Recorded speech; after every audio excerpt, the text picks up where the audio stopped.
ملا علی قاری رحمہ اللہ تعالیٰ فرماتے ہیں کہ حدیث کا معنی عام ہے کہ آدمی اچھے آدمی سے محبت رکھے تو قیامت میں اسی کے ساتھ ہوگا، اور اگر کسی فاسق گناہگار فاجر آدمی سے محبت رکھے تو قیامت میں بھی وہ اسی کے ساتھ ہوگا۔ اس کی تائید ایک اور حدیث سے بھی ہوتی ہے۔ حدیث میں آپ صلی اللہ علیہ وسلم نے ارشاد فرمایا المرء علی دین خلیلہ، کہ آدمی اپنے دوست کے مذہب پر ہوتا ہے۔ اس حدیث کا ایک خاص پس منظر بھی ہے جس کو سمجھنا یہ بہت ضروری ہے۔ بخاری شریف میں صحابہ کرام رضی اللہ عنہم کی ایک بڑی جماعت سے یہ مضمون نقل کیا گیا ہے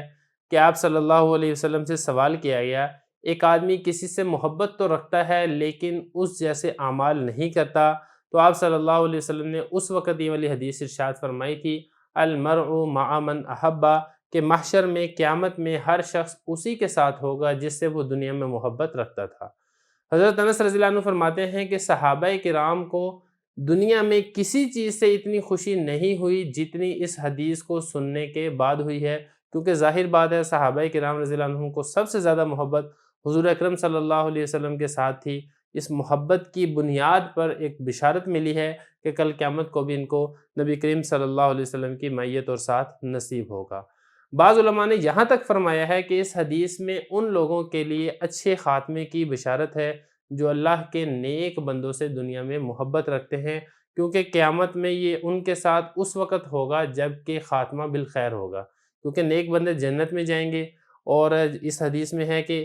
جس کے ساتھ محبت ہوگی حشر بھی اسی کے ساتھ ہوگا، تو مطلب یہ ہے کہ اس کا خاتمہ بھی اچھا ہوگا جس کی وجہ سے یہ بھی ان کے ساتھ جنت میں جائے گا۔ حضرت عبداللہ ابن مسعود رضی اللہ عنہ فرماتے ہیں کہ کوئی شخص رکن اور مقام ابراہیم کے درمیان 70 سال بھی عبادت کرے تب بھی اس کا حشر اسی کے ساتھ ہوگا جس سے وہ دنیا کے اندر محبت رکھتا ہے۔ اس لیے ہمیں چاہیے کہ اللہ کے نیک بندوں کے ساتھ ہم اپنی محبت کو قائم اور دائم رکھیں، علماء کے ساتھ، اللہ والوں کے ساتھ، مشائخ اور بزرگان دین کے ساتھ اپنا تعلق مضبوط کریں، اور گناہ گار بندوں کے ساتھ، اللہ کے نافرمان بندوں کے ساتھ کسی قسم کا محبت کا تعلق نہ رکھیں۔ آج کل لوگ فلم ایکٹریس، فلم اداکاروں کے ساتھ بڑی محبت کرتے ہیں، ان کے پوسٹر لگاتے ہیں، ان کی تصویریں شیئر کرتے ہیں، حالانکہ